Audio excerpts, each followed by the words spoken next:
বৃহস্পতিবার মালদায় সভা, তার আগে সাংগঠনিক বৈঠকে তৃণমূলের সর্বভারতীয় সাধারণ সম্পাদক অভিষেক বন্দ্যোপাধ্যায় ঐক্যের বার্তা জেলা নেতৃত্বকে। সূত্রের খবর, এদিনের বৈঠকে অভিষেক দলীয় নেতৃত্বকে সমস্ত দ্বন্দ্ব ভুলে এক হয়ে লড়াইয়ের বার্তা দেন।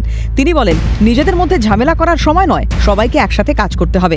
মালদায় বিজেপি ও কংগ্রেসের সভার পাল্টা প্রস্তুতি নিতে বলা হয়েছে। 10ই ফেব্রুয়ারির মধ্যে পাল্টা সভার নির্দেশ। এর পাশাপাশি মালদায় এসআইআর এর কাজ নিয়ে অসন্তোষ প্রকাশ করেন তৃণমূলের সেকেন্ড ইন কমান্ড। জানান, প্রথম দিকে ভালো কাজ হলেও পরে ঢিলেমি দেখা দিয়েছে, সে কারণে এখন ঠিক করে কাজ করার বার্তা দেন তিনি। সূত্রের খবর, এদিনের বৈঠকে মৌসম বেনজির নূরের কংগ্রেসের প্রত্যাবর্তন ইস্যুতে অভিষেকের বার্তা, মৌসুমের চলে যাওয়া দলের মধ্যে প্রভাব ফেলবে না। পাশাপাশি দলীয় নেতৃত্বকে জেলায় বিজেপি ও কংগ্রেসের সেটিংয়ের বিরুদ্ধে জোরদার প্রচার চালাতেও বলা হয়েছে।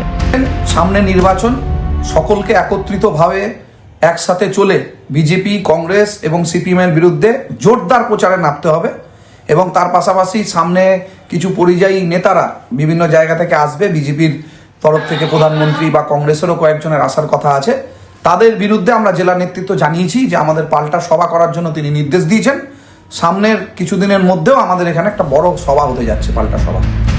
এদিনের বৈঠকে সাবিত্রী মিত্রের অসুস্থতার খোঁজ নেন অভিষেক। এছাড়াও এদিনের বৈঠকে আব্দুর রহিম বক্সি, কৃষ্ণেন্দু নারায়ণ চৌধুরী, প্রসেনজিৎ দাস, চৈতালি সরকার, সমর মুখার্জি, লিপিকা ঘোষ, প্রসূন বন্দ্যোপাধ্যায়, প্রসেনজিৎ সহ বেশ কয়েকজন নেতা উপস্থিত ছিলেন। সব মিলিয়ে গণিগড়ে ঘাস ফুলের ভিতকে পোক্ত করাই এখন একমাত্র লক্ষ্য তৃণমূলের, তা বলাই যায়। রাজা সাহা, অভিষেক সাহা রিপোর্ট, ক্যালকাটা নিউজ।